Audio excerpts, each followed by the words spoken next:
Dans cette vidéo, nous allons voir comment choisir un matériau lorsque nous devons répondre à un objectif multicritère. Nous allons se baser sur l'exemple d'une canne à pêche.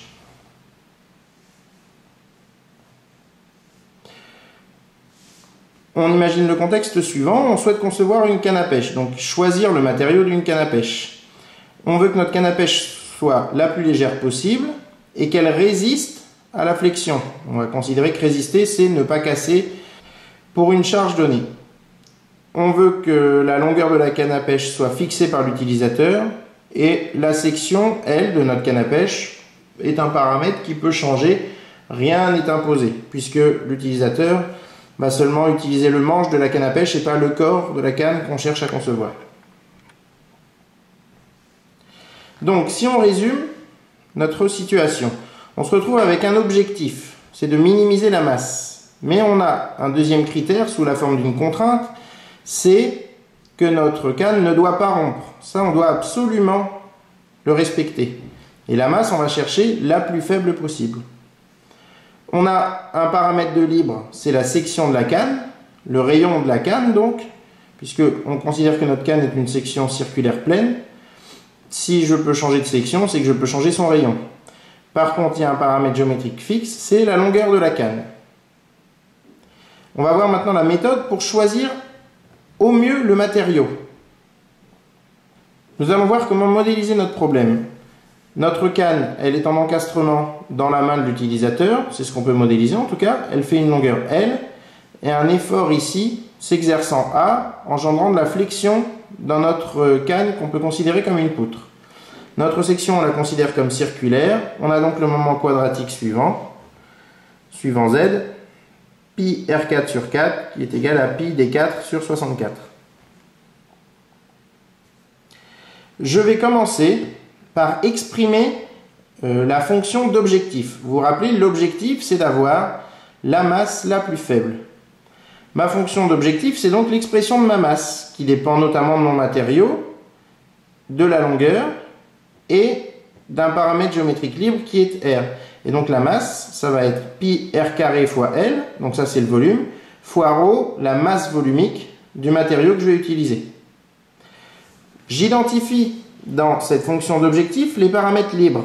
Les paramètres libres, ici je n'en ai qu'un, c'est R, le rayon de ma canne, le rayon de la section de ma canne. Je vais donc essayer d'exprimer R grâce aux propriétés du matériau. On va chercher à exprimer la variable libre en fonction des propriétés du matériau.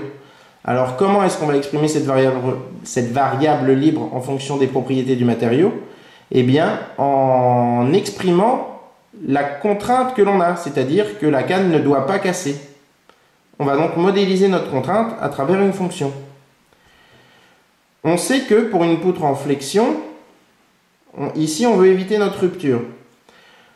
On veut donc que MFZ max, donc le moment fléchissant max, fois Y max, c'est-à-dire la distance la plus importante entre la fibre neutre et la section, divisé par le moment quadratique, référence à votre cours de RDM, soit inférieur ou égal à notre limite à la rupture, divisé par le coefficient de sécurité. J'exprime MFZ max. Compte tenu du cas de figure qu'on a déjà étudié plusieurs fois, on sait que c'est F fois L. Y max, c'est égal au rayon. Et IZ, c'est pi R4 sur 4, comme nous l'avons vu tout à l'heure. Et on veut donc que tout ça soit inférieur ou égal à la limite à la rupture de mon matériau divisé par le coefficient de sécurité. Finalement, je simplifie ici mon expression et je me rends compte déjà que je vais avoir une inégalité me permettant d'exprimer le rayon en fonction d'une propriété du matériau, RF. RF étant la limite mécanique de mon matériau. On continue le raisonnement et on trouve donc que le rayon doit être supérieur à cette valeur. Et dans cette valeur, on voit qu'on a donc F qui est lié à notre cas de charge, L qui est la longueur fixe, 4S, 4 c'est une constante évidemment, S le coefficient de sécurité, et RF une propriété du matériau. Nous allons donc pouvoir remplacer dans notre fonction d'objectif le paramètre libre R par une expression fonction du matériau, ce qui va nous permettre de mettre en évidence des propriétés du matériau qu'on va chercher à maximiser. Je substitue donc dans ma fonction d'objectif M la valeur de R par l'expression que nous avons trouvée. J'ai donc que M va être supérieur ou égal à pi fois FL4S sur pi RF le tout puissance 2 tiers, puisque j'avais ici R était égal à FL4S sur pi RF puissance 1 tiers, et dans mon expression de la masse, c'est du R carré. Ça me fait R carré fois, avec une expression puissance 1 tiers, ça me fait donc du puissance 2 tiers, fois L fois ρ. J'isole maintenant les termes propres aux propriétés du matériau. Ça me donne la masse supérieure ou égale à ce qu'on va considérer comme une constante, puisque ça dépend de la charge que ça doit tenir fixée par l'utilisateur, de la longueur fixée par l'utilisateur, du coefficient de sécurité fixé par le concepteur. Ici, j'ai encore la longueur fixée par l'utilisateur, mais tout ça ne dépend pas du matériau. Par contre, ici, ρ divisé par RF puissance 2 tiers, c'est un terme qu'on va chercher à minimiser, puisque ça va me permettre de minimiser la masse. Ça ne dépend que du matériau. On va donc pouvoir mettre un indice de performance en place. L'indice de performance que nous mettrons en place, c'est grand M égale RF puissance 2 tiers sur ρ.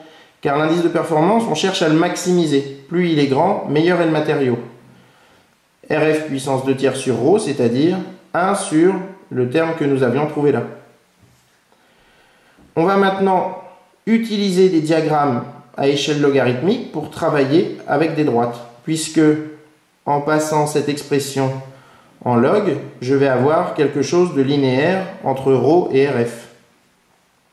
Et je vais donc pouvoir chercher les familles de matériaux qui me permettent de maximiser cette valeur.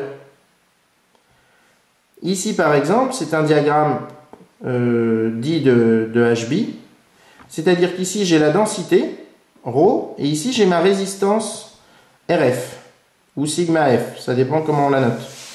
Ici, j'ai des droites déjà prêtes pour pouvoir tracer la parallèle. Ici, j'ai mon RF puissance 2 tiers sur ρ. Je trace donc cette droite, et maintenant, je vais monter la parallèle à cette droite, puisque plus je monte, plus cette valeur est grande, et je vais chercher les matériaux à la limite. Ici, j'arrive à une zone limite où j'ai peu de matériaux encore disponibles. On va aller voir quels sont les matériaux accessibles. On retrouve quoi? Alors, je me rapproche un peu. On retrouve des bois à fibres parallèles à notre poutre. On retrouve des matériaux composites de type CFRP, c'est-à-dire de la fibre de carbone, GFRP de la fibre de verre.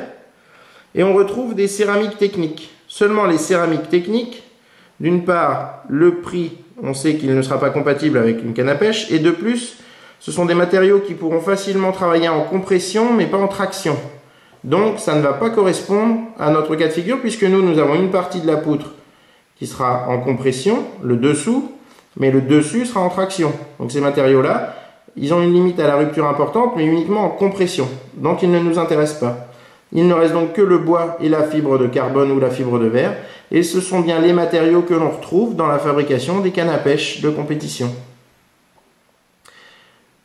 Donc, si on fait un point maintenant sur la méthodologie à suivre, que vous allez chercher à suivre pour établir un choix de matériaux concernant les rames de l'aviron, on va commencer premièrement par identifier l'objectif, les contraintes et les paramètres libres. Nous allons exprimer la fonction d'objectif. Qu'est-ce qu'on cherche à minimiser ou à maximiser? Nous allons ensuite chercher à exprimer la fonction de contrainte. Quels sont les critères que l'on doit respecter? Une limite de poids, une limite de flèche, une limite de rigidité, une limite de contrainte à encaisser. On exprime cette contrainte. En exprimant cette contrainte, on va pouvoir exprimer les paramètres libres en fonction de propriétés du matériau. Et on substitue alors dans la fonction d'objectif les paramètres libres par leur expression en fonction de propriétés du matériau. On isole alors les propriétés du matériau dans l'expression obtenue et on détermine ainsi l'indice de performance. On va ensuite choisir des familles de matériaux à l'aide des diagrammes, sans oublier d'intégrer d'éventuelles autres limites. Un coût maximal autorisé, une limite à la rupture alors que l'on est en train de choisir un matériau en fonction de la rigidité, des impacts que le matériau doit pouvoir encaisser. Voilà la méthode qui va nous permettre de choisir un matériau de manière méthodique et optimisée.